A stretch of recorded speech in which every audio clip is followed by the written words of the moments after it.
شروع اللہ کے نام سے جو بڑا مہربان نہایت رحم والا ہے۔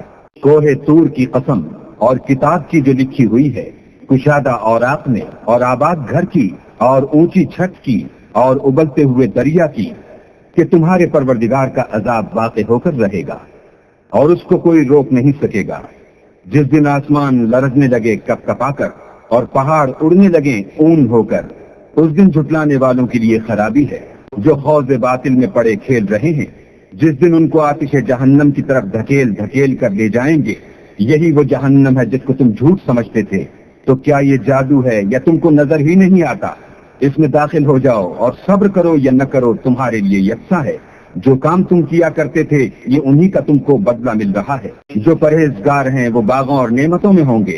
جو کچھ ان کے پروردگار نے ان کو بخشا اس کی وجہ سے خوشحال، اور ان کے پروردگار نے ان کو دوزخ کے عذاب سے بچا لیا۔ اپنے اعمال کے صلے میں مزے سے کھاؤ اور پیو، تختوں پر جو برابر برابر بچھے ہوئے ہیں، تکیہ لگائے ہوئے، اور بڑی بڑی آنکھوں والی حوروں کو ہم ان کا رفیق بنا دیں گے۔ اور جو لوگ ایمان لائے اور ان کی اولاد بھی راہ ایمان میں ان کے پیچھے چلی، ہم ان کی اولاد کو بھی ان کے درجے تک پہنچا دیں گے اور ان کے اعمال میں سے کچھ کم نہ کریں گے۔ ہر شخص اپنے اعمال میں پھنسا ہوا ہے، اور جس طرح کے میوے اور گوشت ان کا جی چاہے گا ہم ان کو عطا کریں گے۔ وہاں وہ ایک دوسرے سے جام شراب جھپٹ لیا کریں گے، جس کے پینے سے نہ ہذیان سرائی ہوگی نہ کوئی گناہ کی بات۔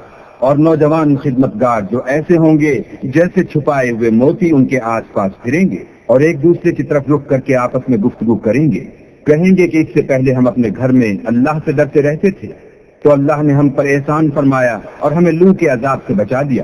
اس سے پہلے ہم اس سے دعائیں کیا کرتے تھے، بے شک وہ احسان کرنے والا مہربان ہے۔ تو اے پیغمبر صلی اللہ علیہ وآلہ وسلم، تم نصیحت کرتے رہو، تم اپنے پروردگار کے فضل سے نہ تو کاہن ہو اور نہ دیوانے۔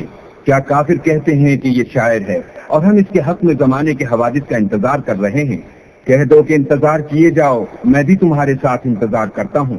کیا ان کی عقلیں ان کو یہی سکھاتی ہیں؟ بلکہ یہ لوگ ہیں ہی شریر۔ کیا کفار کہتے ہیں کہ ان پیغمبر نے قرآن از خود بنا لیا ہے؟ بات یہ ہے کہ یہ اللہ پر ایمان نہیں رکھتے۔ اگر یہ سچے ہیں تو ایسا کلام بنا تو لائیں۔ کیا یہ کسی کے پیدا کیے بغیر ہی پیدا ہو گئے ہیں، یا یہ خود اپنے تئیں پیدا کرنے والے ہیں، یا انہوں نے آسمان اور زمین کو پیدا کیا ہے؟ نہیں، بلکہ یہ یقین ہی نہیں رکھتے۔ کیا ان کے پاس تمہارے پروردگار کے خزانے ہیں، یا یہ کہیں کے داروغہ ہیں، یا ان کے پاس کوئی سیڑھی ہے جس پر چڑھ کر آسمان سے باتیں سناتے ہیں؟ تو جو سناتا ہے وہ صریح سند دکھائے۔ کیا اللہ کی تو بیٹیاں اور تمہارے بیٹے؟ اے پیغمبر، کیا تم ان سے صلہ مانگتے ہو کہ ان پر تاوان کا بوجھ پڑ رہا ہے، یا ان کے پاس غیب کا علم ہے کہ وہ اسے لکھ لیتے ہیں؟ کیا یہ کوئی داؤں کرنا چاہتے ہیں تو کافر تو خود داؤں میں آنے والے ہیں۔ کیا اللہ کے سوا ان کا کوئی اور معبود ہے؟ اللہ ان کے شریک بنانے سے پاک ہے۔ اور اگر یہ آسمان سے عذاب کا کوئی ٹکڑا گرتا ہوا دیکھیں تو کہیں کہ یہ تو گاڑھا بادل ہے، بس ان کو چھوڑ دو یہاں تک کہ وہ روز جس میں وہ بے ہوش کر دیے جائیں گے سامنے آ جائے، جس دن ان کا کوئی داؤ کچھ بھی کام نہ آئے اور نہ ان کو کہیں سے مدد ہی ملے۔ اور ظالموں کے لیے اس کے سوا اور عذاب بھی ہے، لیکن ان میں کے اکثر نہیں جانتے۔